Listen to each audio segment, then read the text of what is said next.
M Q M کے رہنما Farooq Sattar parliament house کے باہر میڈیا سے گفتگو کر رہے ہیں. تھی وہ ہمارے لاپتہ ساتھیوں کی بازیابی ہے، اور ہم اس سے بھی مسلسل اس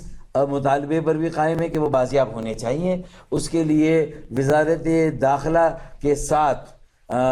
چاہے وہ پارلیمان کی کوئی کل جماعتی کمیٹی بنے یا پی ایم ایل این اور ایم کیو ایم پاکستان کی ایک مشترکہ کمیٹی بنے، کوئی اس طرح کی کمیٹی وہاں پر بھی قائم کی جائے. اور ہدایت بھی دی وزیر اعظم صاحب نے کہ بھائی یہ جو ایم کیو ایم کا مطالبہ ہے اس کے اوپر بھی رانا ثناء اللہ صاحب، احسن اقبال صاحب اور جو اسحاق ڈار صاحب، ان سے کہا گیا ہے کہ بھئی اس پر بھی آگے بڑھیں. اور ایم کیو ایم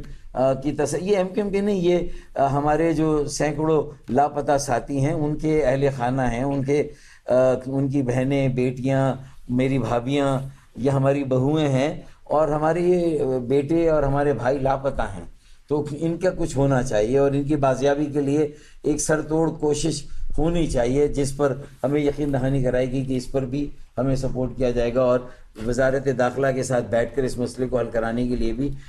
پوری کوشش کی جائے گی. تو میرے خیال میں یہ بھی میرے خیال میں یہ 4 مطالبات تھے، اور چھوٹی چھوٹی بہت ساری باتیں اور بھی ہیں، لیکن میں سمجھتا ہوں کہ آج کے لیے ہم اس کو کانسنٹریٹ ہی رکھتے ہیں. ڈائلیوٹ کریں گے تو کہیں سے کہیں بات. اور ہاں، خالد مقبول صدیقی بھائی نے، convener M Q M Pakistan نے، اور ہم سب نے بھی فردن بھی، اور خالد بھائی نے پوری ایم کیو ایم پاکستان کی نمائندگی کرتے ہوئے جو یہ کامیابی ہے کہ پہلے ایک ڈیجیٹل مفاہمتی یادداشت جو 14 نکاتی تھی اس پر دستخط ہوئے تھے، اس میں